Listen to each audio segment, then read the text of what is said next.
Next up, we'll go to Steve, who is head of partnerships in the US and Canada for Mapcreator.io. And he's going to show us some examples of maps and stories from the Mapcreator platform. So I'll let Steve take it away. Well, hi, everybody. My colleague, I'm Steve. My colleague Phil is also here. You'll see Phil, there he is. Our headquarters is in Holland. I'm on the East Coast. Phil is there now it's 2 a.m. his time. As you said, Mapcreator is our company. A big difference here in what we're talking about is Mapcreator is actually a tool to let other people make maps. So what I'm gonna show you is some examples from some of our partners, and these are map making techniques that they're using to tell their stories on our platform. With what we're going to call purpose-built maps tonight. They're geared for different use cases. We're learning all the time from really great examples. And in fact, a lot of their ideas have actually informed our product development. It's a completely cloud-based service. And before we get to the examples, I want to show you a very quick example, very quick background on who Mapcreator is. So let me share this screen here.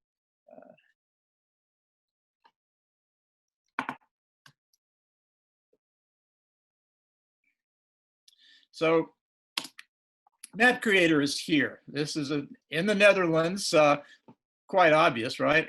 In this town called, very cool city called Eindhoven, which is really a technical center of the Netherlands. And in particular, our company is a team of what I would call cartography fanatics in business since 2005. So speaking of purpose-built maps, that's really kind of the genesis of Mapcreator. Beginning with maps specifically designed for regional travel, like motor routes, bike paths, attractions. Hard copy tourism maps are a very big deal in Europe, as you may know. In this case, you're looking at a book of 1,000 pages with 540 maps. And that obviously created a need for technology to produce, customized, distinctive maps at scale, which is how this book was done. And so that really leads us to our motto, which is anyone can create maps. So we've turned that technology into a tool that you or anyone else can use to create customized maps with some proprietary technology.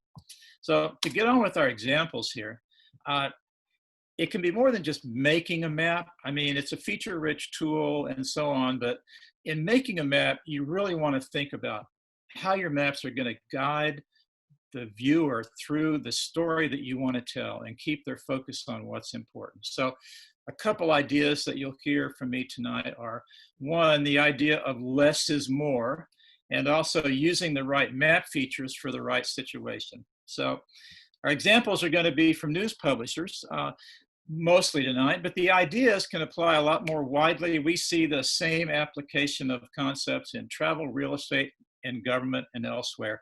A lot of our business right now is in travel and real estate. If you're selling real estate or used cars right now in this economy, that's a good place to be, I think.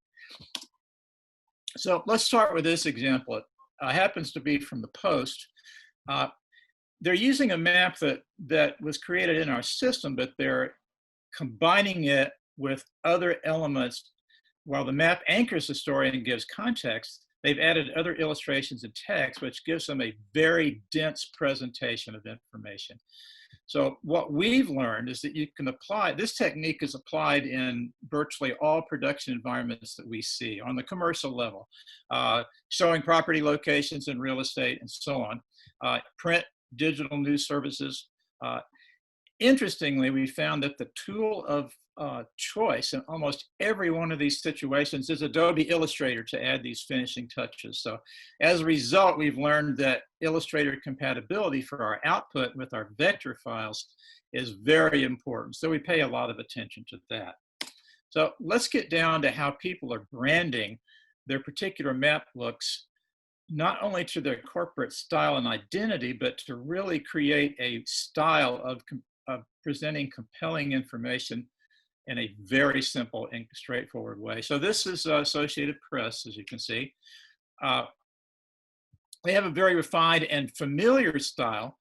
So, where's the focus? Well, locally, an inset map is critical in these cases.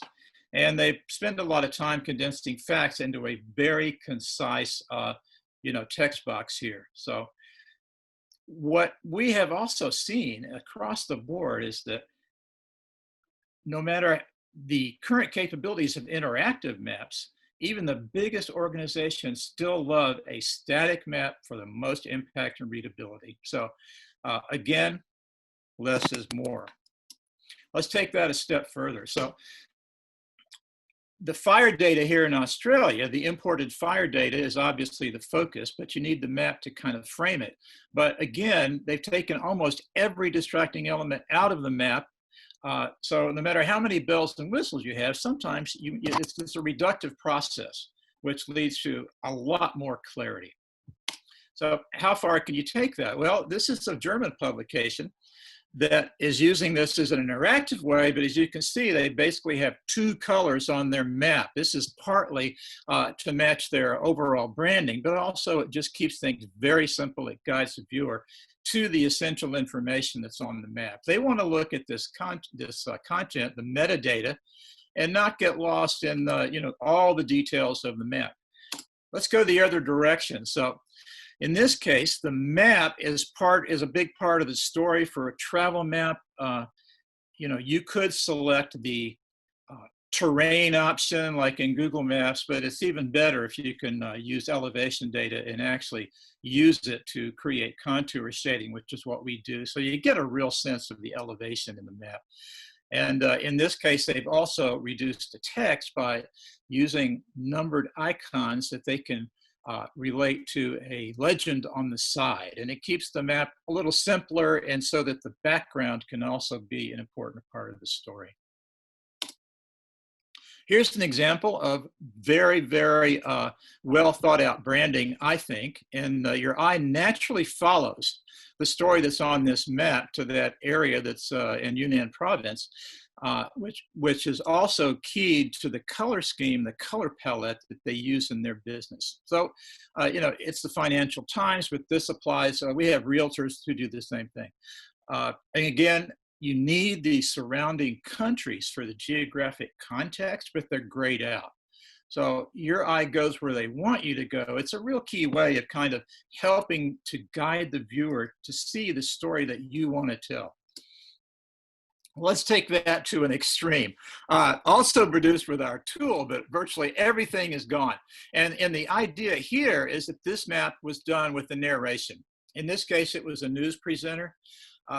It's also something you could do in your, a Zoom presentation with a PowerPoint deck, because the narrator has to be part of the story and get, enough attention so that you can convey information and help guide the viewer again.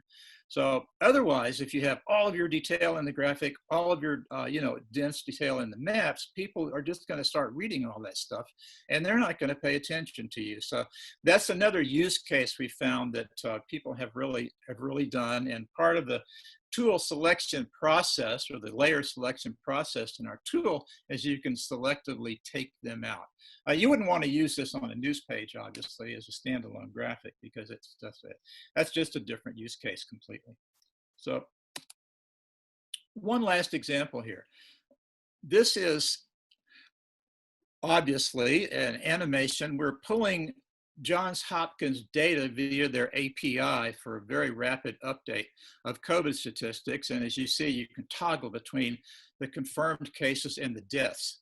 Started out in China, obviously. The map is interactive. I mean, this is done with our tool as well. It's just kind of a, full-on example of the kind of things that we're doing.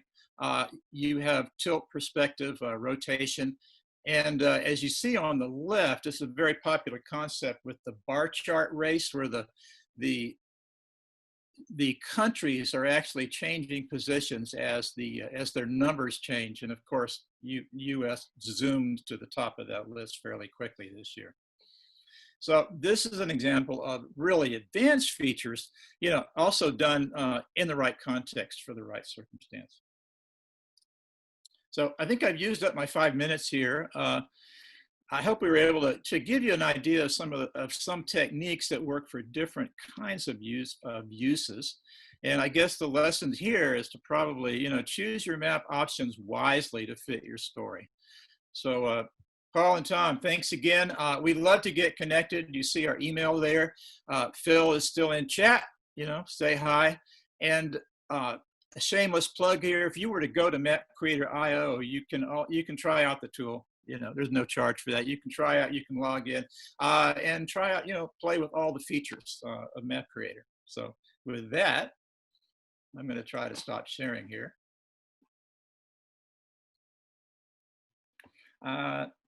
Any questions, any comments?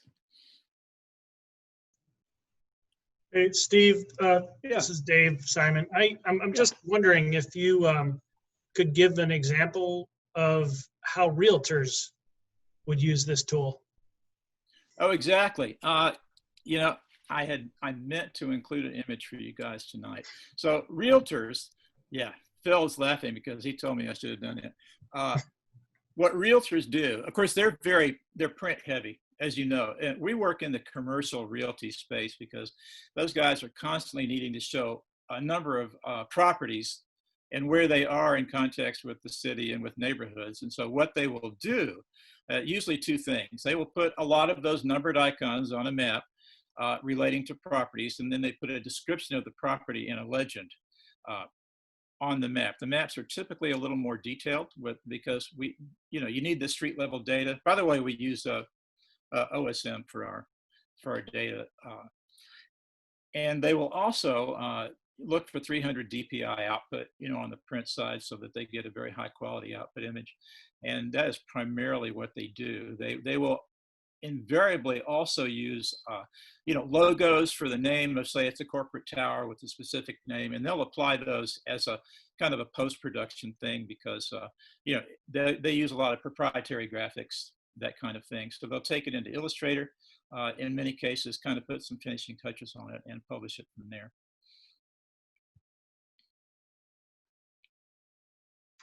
I think we have time for one more question. If anyone has any. Can I ask one? Yeah. Steve, how do you see yourself in relation to Mapbox? Do you see yourself competing directly with what they do, or are you trying to carve out a different niche? In some cases, I would say largely we are carving out a different niche. We have a lot of, some of our bigger clients will have Mapbox as well. They may have QGIS, Mapbox, Data Wrapper.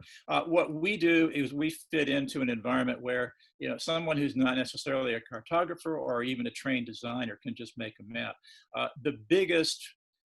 The most maps that are made by the organizations I know are fairly simple locator maps. And so Mapbox can do a ton more than that, obviously, but sometimes you just want to go in and make a map. And so that's what they do. That's what they do with us. We do have data layers, live and imported as well. So, but Mapbox is a great platform, as you guys know.